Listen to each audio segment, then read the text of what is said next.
You have been lied to since the beginning. You were told that politeness would protect you, that if you stayed soft, agreeable, and easy to deal with, the world would treat you kindly, that shrinking yourself was the price of peace.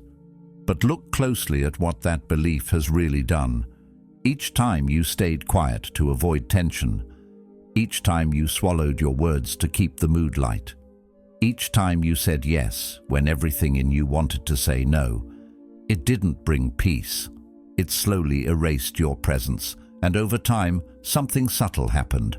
People didn't become kinder. They became comfortable overlooking you. The truth most people don't want to face is this: constant agreeableness doesn't earn respect. It dissolves it. Niceness without strength fades into the background. Silence without intention starts to look like weakness. And eventually, you're no longer seen as kind. You're simply unseen. The Stoics understood this long before us. They knew that virtue without firmness is fragile, that a calm, grounded refusal carries more weight than endless apologies, that living truthfully sometimes means disappointing others rather than betraying yourself. Yet most of us were conditioned to believe the opposite, that boundaries are rude, that taking up space is selfish, that strength must be loud to be real. So we learn to smile while resentment builds. We learn to apologize for existing. We learn to fear our own edge. But this isn't kindness. It's quiet self-abandonment. And the cost is high, not just in how others treat you, but in how you begin to see yourself. Confidence erodes, purpose dulls, presence disappears. What remains is the constant pressure of trying to be acceptable instead of being grounded. When that pattern is finally seen for what it is, something changes. Strength no longer feels aggressive. Boundaries no longer feel cruel. Saying no becomes clean. Calm becomes firm. And respect stops being chased. It starts to form naturally around you. If something in you recognizes this, if part of you knows there's more strength, clarity, and depth than the world currently sees, consider subscribing. Not as a commitment to a channel, but as a quiet decision to stop shrinking, to choose growth over comfort, truth over approval, and a steady, disciplined strength the Stoics believed was the foundation of a free life. The habit of self-condemnation. There's something you need to understand about the word sorry. It's not just a word, it's a reflex. It's wired into you like blinking or flinching. Most of us say it before we even register what's happening. Someone else walks into you on the street, and you're the one apologizing. You raise your hand in a meeting to ask a valid question, and your voice already leads with, "Sorry to interrupt." The coffee shop gets your order wrong, and before they can speak, you say, "Sorry about that." And what's wild is that none of those situations actually call for an apology. You didn't cause harm. You didn't violate any sacred rule of life. You simply existed, made a request, or stood up for a need. And still, you felt the need to apologize. Why? Because somewhere along the way, sorry stopped being about remorse. It became a shield, a way to soften your presence, to make yourself more digestible to others. The problem is, when you use sorry like that, you're not diffusing tension. You're lowering yourself. You're telling people, often unconsciously, my time, my thoughts, my existence is less important than yours. And that message, it sticks. It becomes part of how others treat you, not because they're cruel, but because you're teaching them how to see you. From the lens of Stoic thought, this is more than a language issue. It's a dignity issue. Marcus Aurelius once wrote, "The things you think about determine the quality of your mind. Your soul takes on the color of your thoughts." If you constantly think of yourself as an inconvenience, that's how your presence will begin to feel, not just to you, but to everyone around you. The words you choose are not just sounds, they're signposts. And sorry, when overused, is a sign that says, I am small, I am guilty, I am afraid of taking up space. But this isn't about never apologizing. That's not the point. If you've truly caused harm, If your actions created pain or chaos, then owning that, apologizing sincerely, and making amends is noble. It's powerful, but most of the time your sorry is covering for something much quieter: fear. Fear of conflict, fear of being seen, fear of being misunderstood or disliked. You throw it out like a safety blanket, hoping it will protect you. But in reality, it's stripping you of your backbone, one word at a time. The worst part is that this habit trains you to see yourself as a problem before anyone else even forms an opinion. That anticipation of rejection, that deep-rooted insecurity, it's not humility. It's a slow erosion of self-respect, and people can feel it. They might not know why they talk over you or why they don't take your ideas seriously, but deep down, they've absorbed your cues. You've broadcasted the message that you're not quite confident in what you're saying. That's how social hierarchies are built, not just by volume or titles, but by invisible signals of posture, tone, and language. The way out isn't aggression. It's not about swinging to the other extreme and never taking responsibility. The way out is clarity. It's knowing the difference between being accountable and being submissive. It's choosing your words with intention, not out of habit. And one of the most practical ways to start changing this pattern is by replacing the instinct to apologize with expressions of gratitude. You walk into a meeting a few minutes late, and instead of shrinking with, "Sorry, I'm late," you say, "Thanks for your patience." It's subtle, but it changes everything. The first version asks for forgiveness. The second offers acknowledgement and presence. Or maybe someone helped you out after you forgot something. Instead of saying, "Sorry, I forgot," try, "Thanks for reminding me." It lifts the energy. It empowers both sides. You're not asking to be forgiven. You're showing up in a way that says, "I recognize your effort, and I'm not defined by this small misstep." Seneca said, "He who is brave is free." And bravery in this context isn't about running into burning buildings. It's about showing up to your own life without constantly apologizing for existing in it. It's about reclaiming your language so your words start reflecting the self-respect you're working so hard to build. Because at the end of the day, if you want others to respect your voice, you have to first stop using it to apologize for yourself. It takes practice. You'll catch yourself mid-sentence. You'll feel the sorry rise in your throat like a reflex. That's normal. It's the residue of years of being trained to feel guilty for being human. But each time you pause, each time you swap in a thank you, or simply hold your tongue in silence, you're rewiring the way you think about yourself, and the way others do too. That's what real self-mastery looks like: quiet, consistent, and grounded. Carl Jung once said, "The privilege of a lifetime is to become who you truly are." But you can't become that person if you're constantly apologizing for the parts of you that are already enough. Let your words reflect your value, not inflated, not arrogant, but clear, solid, whole. Because you're not here to tiptoe, you're here to stand tall. And when you do, when you speak like someone who belongs in the room, the world adjusts. People listen differently. They respond differently. Respect doesn't have to be demanded. It flows naturally when your presence stops asking for permission. And it all starts with one tiny shift: letting go of the reflex to say sorry when there's absolutely nothing to be sorry for. The nervous smile. There's a moment we've all felt, but rarely talk about. You're in a situation that stings. Maybe someone throws a passive-aggressive jab, or you're cut off mid-sentence in front of others, or your boss points out a mistake in a way that feels less like feedback and more like an attack. And in that moment, what do?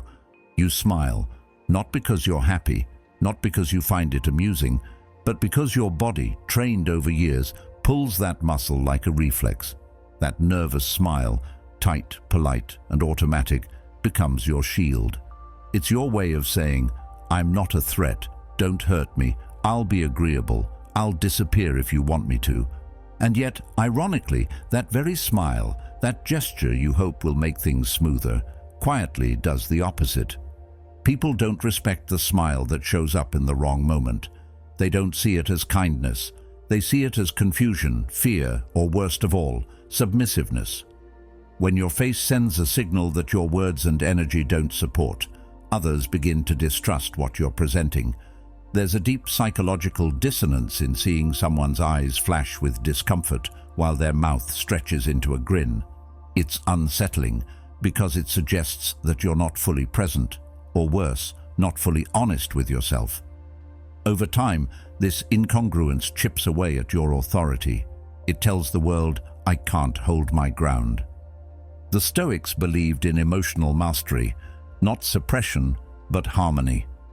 Epictetus once said, any person capable of angering you becomes your master. But the opposite is true too. If you smile to protect others from your own boundaries, you become their servant. You give them the illusion that their disrespect is okay, that they're in the right, and that you will absorb it silently. That's not patience. That's self-erasure. So why do we do it? Because most of us were conditioned from childhood to associate politeness with survival. We were taught that if we made everyone around us feel comfortable, even at our own expense, we'd avoid conflict, we'd be liked, we'd stay safe. And as we grew, that nervous smile became our armor. But the truth is, that armor leaks. People pick up on the energy beneath the smile. They feel the discomfort. They smell the anxiety. And the very thing you hope will prevent confrontation often invites more of it. When you respond to rudeness or disrespect with a smile, you're giving people permission to continue. You're training them to believe you're fine with being stepped on. And they will continue. Not necessarily out of malice, but out of habit. Because you've set the tone. You've handed them the script, and they're reading it line by line. But here's the shift. You don't need to smile to prove you're okay. You don't need to smile to diffuse every uncomfortable moment. Sometimes, the most powerful response is no response, just stillness, just calm, just holding your expression neutral, not cold, not aggressive, just aligned with what's real. You let your face reflect the seriousness of the situation, not to create tension, but to acknowledge it. And in that silence, in that grounded non-reaction, people feel the weight of their own behavior. It's amazing what happens when you stop reacting, when someone says something off and you simply look at them, not with anger, not with hurt, but with a steady, emotionless presence. The silence stretches. They become aware of what they said. They feel it echo back at them, and more often than not, they course correct. Because they realize, consciously or not, that their words didn't land the way they thought they would. That's the power of restraint. That's the weight of unshaken presence. Aristotle believed that virtue lies in the balance between deficiency and excess. Too much reaction makes you look volatile. Too little and you seem detached. But the middle path, the Stoic path, is the ability to remain anchored, to feel your emotions rise and still choose your expression consciously. You reclaim your face, you reclaim your voice, and in doing so, you begin to teach people how to treat you. You don't owe anyone a performance. You don't need to plaster on a smile to make other people feel safe when they've disrespected your boundaries. You can stand still, you can hold the moment. And what's wild is how quickly others notice the shift. The same people who once dismissed your discomfort suddenly feel the need to earn your respect. They may not say it aloud, but they feel it. Because stillness, when held with intention, is louder than any outburst. This isn't about becoming cold. It's not about withholding warmth. In fact, this is what allows your real warmth to matter. When you smile because you're genuinely joyful, people feel it. It carries weight. It's not a nervous habit, it's a choice. And that makes it more valuable. Your facial expressions, your energy, your tone. When they match the truth of the moment, they become instruments of integrity. And that's what others trust. Carl Jung once said, "In each of us there is another whom we do not know." That other self, the one who's calm under pressure, who doesn't need to please everyone, who can sit in discomfort without dissolving into it. That self is already in you. You don't have to create it. You just have to stop covering it up. The nervous smile is a mask you've worn long enough. And once you take it off, people start seeing you as you really are. Not passive, not agreeable, not fragile, but whole. Every time you catch that smile rising when it's not real, pause. Don't force it down, just notice it. Ask yourself what you're trying to protect, and then breathe. Let your face relax. Let your presence speak. Over time, the habit fades, and something stronger replaces it, something grounded, calm, and commanding. Because the most powerful people in the room aren't always the loudest. They're often the ones who don't flinch, the ones whose stillness makes others rise to meet them. And when your presence stops apologizing, stops shrinking, stops smiling when it doesn't want to, that's when people start to notice. And that's when you start to feel what true inner strength really looks like. The oversharing habit. There's a strange pressure we feel when we tell someone no. It's like we're not allowed to leave it at that. We feel the need to soften it, to justify it, to make sure the other person isn't disappointed or upset with us. So we pile on the reasons. I can't make it because my cat's been sick, I haven't slept, work's a mess, and my car's acting up again. We turn a simple boundary into a full-blown presentation, hoping they'll understand if we just explain enough. But here's the problem. When you start defending your boundaries like they're on trial, you're sending a message you may not intend. You're saying, I don't trust this no to stand on its own. I'm asking for your permission to keep it. What you think is being polite or respectful often ends up doing the opposite. It signals doubt. It tells people there might be wiggle room, and those who are used to pushing boundaries will sniff that out immediately. They'll question your reasons, poke holes in your story, suggest workarounds. What if I pick you up? What if we make it quick? And suddenly, you're stuck, cornered by your own over-explaining. The more you say, the more you invite negotiation, not because people are cruel, but because you've made the conversation about proving your excuse instead of stating your choice. But boundaries aren't math problems. You don't need to show your work. You're not in court. You're not asking to be found innocent. You're just saying no. That's enough. Stoic philosophy makes this point clear. The power lies not in how long you talk, but in how certain you are. Seneca said, if you wish to be loved, love. But if you wish to be respected, respect your own lines first. When you honor your time and energy without dressing it up in apologies or disclaimers, others learn to do the same. It doesn't mean you become cold. It doesn't mean you lack compassion. It means you stop believing that your needs require a sales pitch. You're allowed to decline an invite without being busy. You're allowed to rest without being sick. You're allowed to choose your priorities without broadcasting every detail of your life. That's not rudeness. That's adulthood. That's clarity.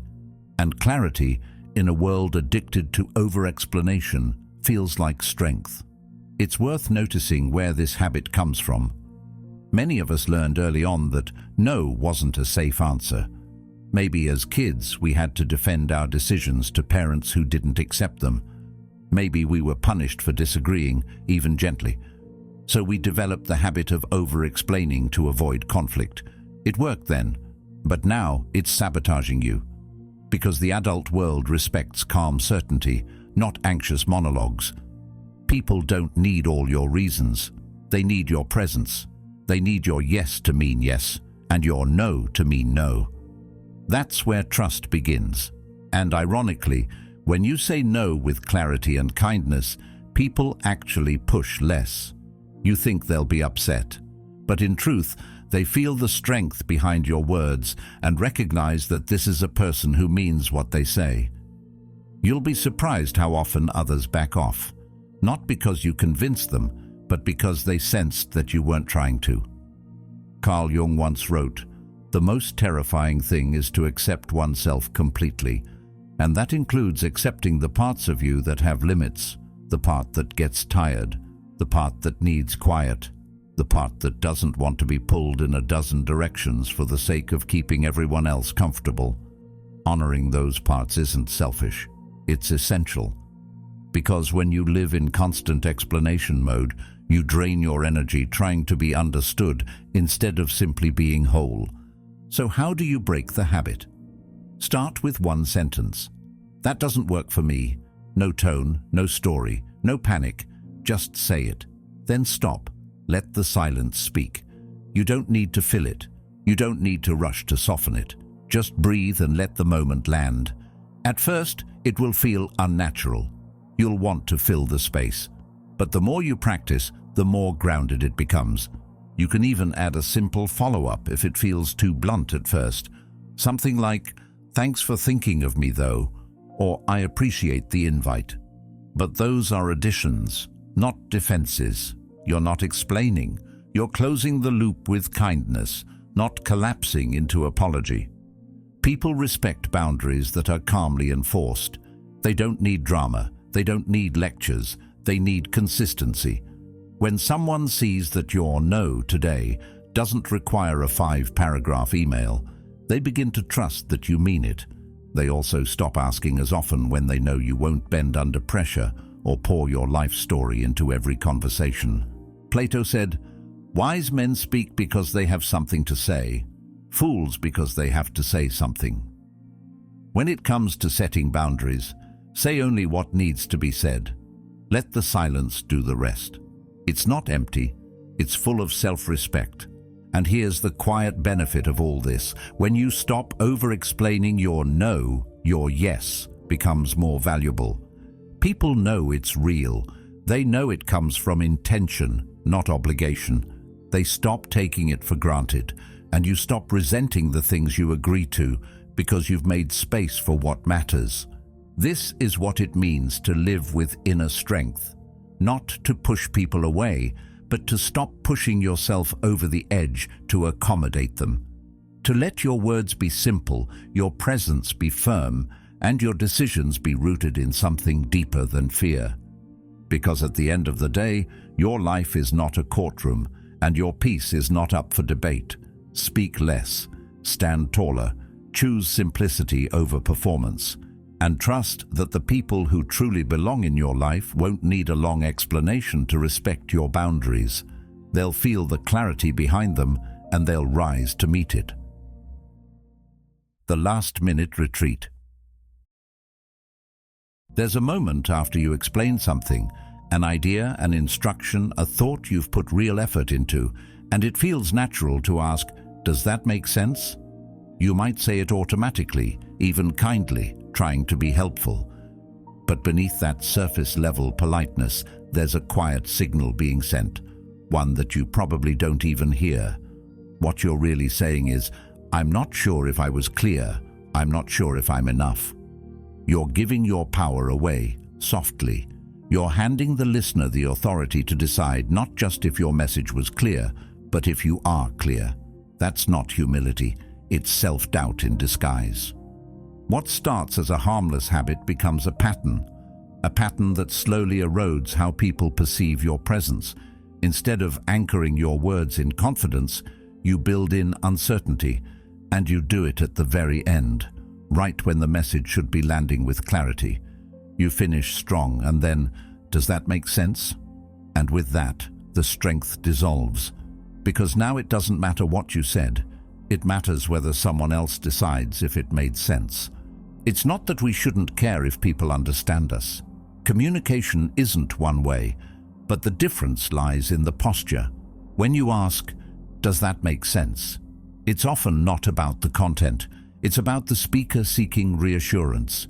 It's a reflex built in moments of self-doubt, a habit formed by years of thinking you need permission to be sure of yourself. Instead of owning the clarity you just delivered, you shrink back into the role of the uncertain one, and that's where the cracks start to show, not in your logic, but in your presence. The Stoics would call this a misalignment of internal stability. Marcus Aurelius said, "If you are pained by external things, it is not they that disturb you, but your own judgment of them." That same principle applies here. The words you speak, the way you explain, and the way you carry your voice. Those all come from internal beliefs. If you believe what you're saying is valuable, you don't ask the room to validate it every time you finish a sentence. You let the idea land and trust that those who are meant to understand it will do so, or ask questions if they need to. You speak not for applause, but from alignment. Think about the people you respect most. Do they constantly ask if they're making sense? Do they tiptoe around their ideas, hoping not to confuse anyone? Or do they speak clearly, then give space for others to respond naturally? There's a difference between being clear and seeming unsure. And while your intention might be clarity, the delivery often sounds like you're second-guessing yourself. That's the trap. What's more powerful is a subtle shift in language. Instead of asking, "Does that make sense?" say, "What are your thoughts?" or "Let me know if you have questions." These alternatives keep the door open for discussion, but they don't undermine your credibility. They position you as someone who assumes clarity, not someone pleading for it. You shift from the person asking for approval to the person inviting conversation. It's a posture change, not a personality change, and it makes all the difference. This habit doesn't exist in isolation. It's part of a bigger pattern of seeking reassurance. It shows up when you hold back in meetings, when you downplay your ideas, when you phrase everything as a question just to avoid sounding too certain. But that fear of being too confident is misplaced. Confidence, when grounded in truth and self-awareness, doesn't offend people. It calms them. It gives them something to lean on. It shows them that you've done the thinking, that you've taken responsibility for what you're saying, and now you're here to offer it, not to beg for approval.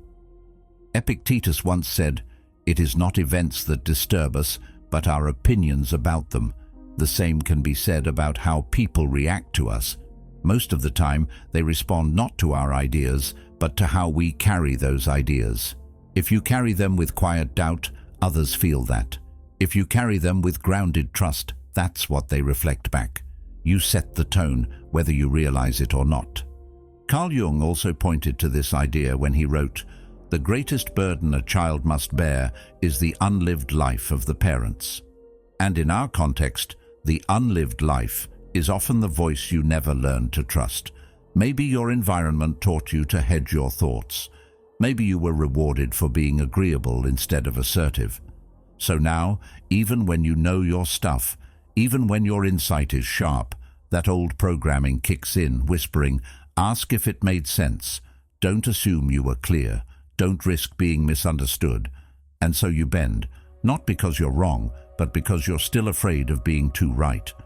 But the truth is, clarity doesn't come from constantly checking in. It comes from doing the work beforehand, shaping your message well, and delivering it like it matters. When you're prepared, you don't need to ask if you were clear. You already know you were. And if someone needs clarification, they'll say so. That's not your job to preempt. That's their job to initiate. Your role is to show up, speak with care, and let your presence do the rest. There's a quiet power in assuming that you make sense, not because you think you're perfect, but because you trust that you've done the inner work to speak from truth. That trust is what others feel, and when they feel it, they lean in. They may not agree with everything you say, but they won't doubt your clarity. So next time you feel that familiar urge to add, "Does that make sense?" Pause, replace it. Say, "Let me know if that raises any questions," or say nothing at all. Just let the silence breathe, let your words settle, and let people absorb them on their own terms. That's what confident communication sounds like. That's what self-trust feels like. Because when your words are clear, they don't need a chaser. They don't need to be padded with questions or softened by doubt. They just need space to echo. And in that echo, your presence grows stronger, not by force, but by quiet certainty. The slow betrayal of self. There's a kind of quiet exhaustion that lives inside people who can't say no. You can see it in their faces, tight smiles, tired eyes, the constant tension of trying to be available for everything and everyone. They're the first to step up, the last to complain. You ask them for help and they say yes before you've even finished the question. They're dependable, they're selfless. But look a little closer and you'll see something else. Resentment, fatigue, a hollowed-out version of someone who's always giving and never giving back to themselves. That's the price of saying yes to everything. You slowly disappear from your own life. It's not that helping others is wrong. It's a beautiful thing to support the people around you. But when your generosity comes from fear instead of strength, it becomes a trap. You're not saying yes because it aligns with your values or your energy. You're saying yes because you're afraid of what happens if you don't. You're afraid of seeming selfish, of being left out, of disappointing someone who might not understand your no. And so, out of fear, you give your time like it costs nothing. But time is the one thing you can never get back. Every yes that comes from fear is a withdrawal from your own life's account. People think that saying yes to everything makes them valuable, that being available means being needed, and being needed means being loved. But what it really does is make you common, predictable, easy to overlook. Because the truth is, people value what is scarce, what is intentional, what is protected. When you're always available, your presence loses weight. When you say yes out of habit, your word loses meaning. Even your most genuine support starts to feel obligatory, and others stop appreciating it, not because they're ungrateful, but because you've trained them to expect it by default. This is where Stoic thinking becomes vital. Marcus Aurelius wrote, "If you seek tranquility, do less. But not just any less, do only what is essential." That means knowing your mission, knowing your values, and knowing when to say no without guilt and yes without resentment. The Stoics weren't cold, they were clear. They believed in aligning action with principle. That's where your strength lives, not in being agreeable, but in being intentional. You might worry that saying no will make people like you less. But here's the paradox. The people who truly matter, the ones who respect you, don't want the version of you that's stretched thin and secretly bitter. They want the whole you, the focused, grounded, present version. And that version only exists when you protect your time like it actually means something. Every time you say yes to something that drains you, you're saying no to the things that fill you. You're pushing aside your own needs, your goals, your peace, for someone else's convenience. This habit usually starts young. Maybe you were praised for being the easy one, the one who never complained, who always helped out, who didn't ask for much. That praise becomes part of your identity. You don't want to be difficult, so you overextend. You don't want to let people down, so you keep showing up, even when you're falling apart. And slowly, you learn to equate being needed with being enough. That's not generosity. That's survival. That's self-worth tangled up in approval. But you are allowed to choose where your energy goes. You are allowed to say, "Let me check and get back to you," instead of defaulting to yes. That one sentence buys you time. It gives you a pause to check in with your own priorities, to ask yourself if this request aligns with your values, your schedule, your peace. If it does, great. Say yes with your full heart. But if it doesn't, say no, and say it clean. Not with 10 apologies, not with a made-up excuse, just, "That doesn't work for me right now, but I hope it goes well." Real strength isn't about doing more. It's about doing what matters. When you start filtering your decisions through that lens, your entire world shifts. People begin to see you differently. They start to respect your time because you do. They stop expecting you to be their emotional crutch because you've drawn a line. And surprisingly, many of them will admire you for it, because you become the person who stands for something, someone with structure, with clarity, with boundaries. That's rare, and rare is respected. Aristotle believed that virtue lies in the balance between extremes. Too much selflessness becomes self-erasure. Too much self-focus becomes arrogance. The balance is in knowing your limits and honoring them without apology.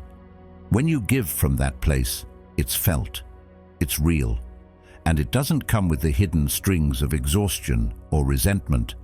That's the kind of presence people remember, not because you said yes to everything, but because you showed up fully for the things that truly mattered. So the next time someone asks for your time, pause. Ask yourself, not just, do I have time, but do I have the energy? Do I have the space? Do I want to? If the answer is yes, give it freely. But if it's no, or even a maybe, protect your boundary. You don't owe anyone access to your life just because they ask for it. Your time is not a public resource, it's your most personal asset. Guard it, shape it, own it. Because at the end of the day, people won't remember you for how many times you said yes. They'll remember how you showed up when it truly counted. And that version of you, the focused, present, intentional one, that's the one that changes lives, starting with your own. The language of self-shrinking. It slips into your sentences like it belongs there, almost invisible, almost harmless. I just wanted to check in, just making sure, just a quick question. That one tiny word, just, sounds polite, gentle, and reasonable, but look closely. It's doing something deeper. It's shrinking your presence. It's taking whatever confidence your words held and softening them into suggestion, not assertion. It's not language, it's a posture. And every time you use it, you're subconsciously telling the world, hey, I know I'm interrupting. I know I'm asking for something I maybe shouldn't. Please don't see me as a burden. And once people feel that energy from you, they respond accordingly. Most people use just to sound nice, to come across as non-threatening, to avoid sounding pushy. But here's what actually happens. Your words lose weight, your voice loses clarity, and your message becomes forgettable. It's like knocking on a door with a feather and hoping someone opens. But no one hears softness that isn't backed by presence. In a world full of noise, uncertain voices get tuned out fast. It's not aggression that earns attention, it's conviction. Quiet, respectful conviction. That's what the Stoics understood, that what you say is only half the story. How you say it, how grounded your language is, tells people whether to lean in or move on. This isn't about removing kindness. It's about removing self-minimization. There's a difference. When you say, I just wanted to ask, you're asking for permission to exist in the conversation. You're pre-apologizing for taking up space. But when you say, I wanted to ask, you're communicating intention, still respectful, still kind, but not small. And that subtle difference changes how people hear you, how they respond, whether they feel your presence or brush past it. It's especially visible in written communication. Look at your emails, your texts, your DMs. You'll probably be surprised how often just shows up. It sneaks in under the radar because you think it softens your tone, makes you sound easygoing. But really, it chips away at your credibility, sentence by sentence. You write, just following up on this instead of following up on this. You type, just wanted to say thank you instead of thank you. One sounds like a favor, the other sounds like a statement. That's the difference confidence makes. Confidence isn't loud, it doesn't shout, but it doesn't apologize for speaking either. When your words match your worth, people pay attention. Not because you're trying to impress them, but because you're communicating from alignment. There's nothing extra, no fluff, no hedging, and that kind of clarity feels rare these days. In a world full of over-explaining, over-apologizing, over-smoothing, a single clean sentence can feel like a lightning bolt. Epictetus once said, first say to yourself what you would be, and then do what you have to do. That includes how you speak. Who do you want to be when you show up in a room, in an email, in a conversation? Do you want to be the person who tiptoes into the discussion, hoping not to disturb anything? or the person who calmly and respectfully speaks their truth, then lets silence carry the rest. Because if you speak like your words are a disruption, others will start treating them that way too. But if you speak like your words have weight, people will stop and feel them. And that's the problem with just. It's weightless, it's filler, and worse, it tells your brain that what you're saying might not really matter. Language isn't just about others, it's about you. The more you say just, the more you internalize the idea that your voice needs to be softened before it's heard, that you're only allowed to speak if you wrap your thoughts in enough sugar. But here's the truth, you don't need sugar, you need clarity. So what's the fix? Simple. Start a 7-day detox. For 1 week, cut the word just from everything. Your emails, your texts, your voice. Catch it when you say it, and stop yourself mid-sentence if you have to. At first, it'll feel like you're being harsh. It'll feel like your words are too blunt. But what you're really feeling is your power returning. You're reclaiming space you've been giving away for years. And yes, it'll feel strange, but it will also feel strong. You're not erasing politeness, you're erasing hesitation, and in its place, you're inserting something far more valuable, presence. When you stop apologizing for your thoughts begin to carry authority. Not because you said them louder, not because you decorated them with charm, but because you stopped diluting them with invisible fear. That's what most people are actually afraid of. Not being wrong, but being fully seen. So they soften themselves until they blend in, until no one notices them, until they can say, well, I didn't push too hard, I didn't make anyone uncomfortable. But what if being noticed, being felt, being direct, isn't something to be afraid of? What if that's exactly what you're here to do? It's not about never being soft. It's about never being small out of fear. When you remove the just, you stop signaling that your thoughts are conditional. You stop implying that your presence needs approval. And slowly, your environment adjusts. People start hearing you differently. They begin responding with more respect, more clarity, more trust, because you've earned it, not through performance, but through presence. Seneca said, "Speech is the mirror of the mind. If your speech is full of uncertainty, your mind will begin to mirror that hesitation. But if your words are clean, calm, and unapologetic, your mind learns to live in that clarity. And that changes everything, from how you speak to how you move through the world. That's the power of language. So test it, strip the just from your day and watch how your words change shape. Watch how people respond. Watch how your thoughts feel different when they're no longer wrapped in fear. You'll feel sharper, heavier, more certain, not because you added anything, but because you took something away. And sometimes that's the only change you need. The self-roast habit. There's a strange way we try to connect with people. A habit that hides behind humor, behind relatability, behind the idea that if we laugh at ourselves first, no one else can use it against us. You've probably done it without thinking.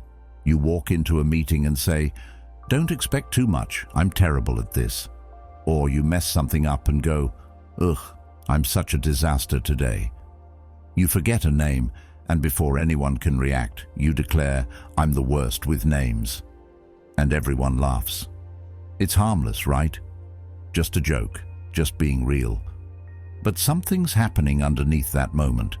You're branding yourself in front of others, and they're listening. The human brain is wired for shortcuts. We label things quickly so we know how to respond. And when you repeatedly label yourself as messy, forgetful, clumsy, lazy, or anything in that realm, people file that away. Even if they don't believe it the first time, repetition makes it stick. And over time, your little jokes about yourself become their unconscious perception of who you are. Not because they're judging you harshly, but because you told them that's what to believe. It's not just self-deprecation, it's self-sabotage dressed up as humor. The intention behind it usually comes from a good place. We want to be humble. We don't want to seem arrogant.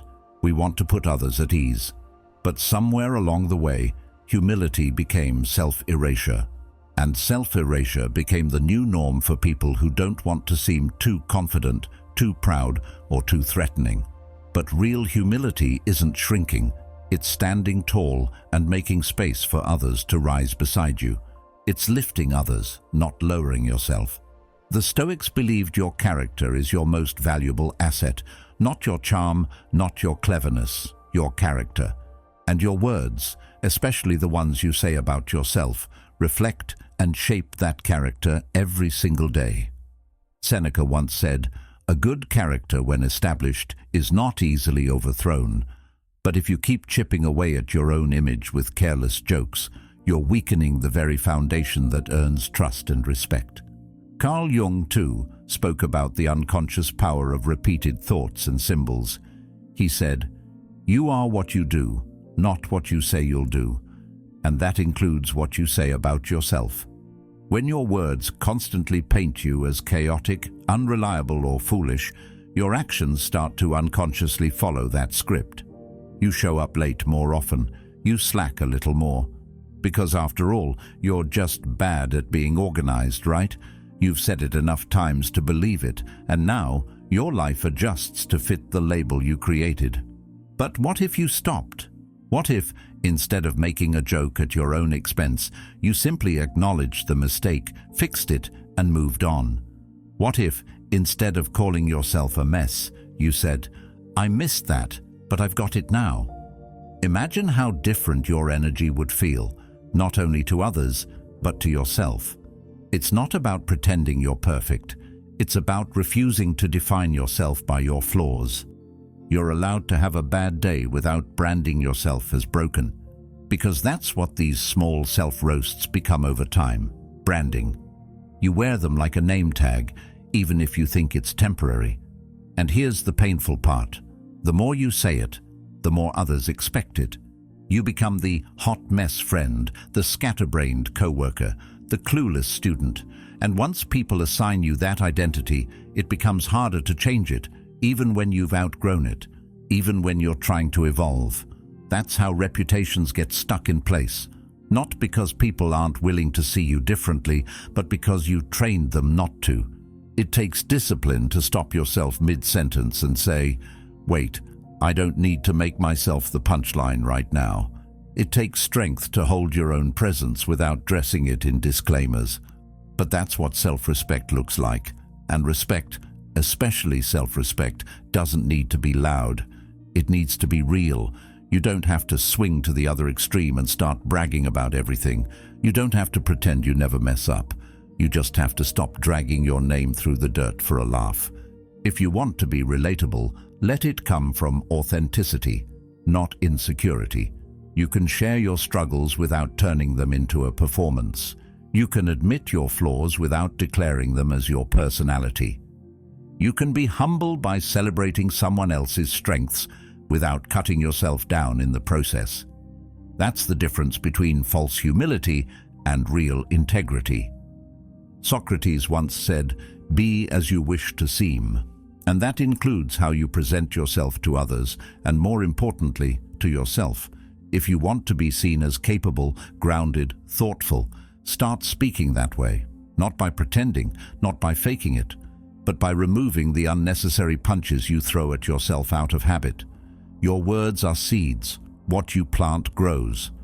So stop planting weeds and wondering why your confidence feels weak. You don't have to be perfect.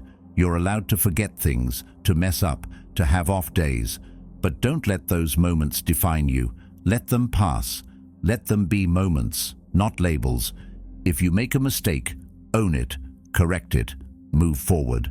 And if you're ever tempted to make a joke about how terrible you are at something, pause.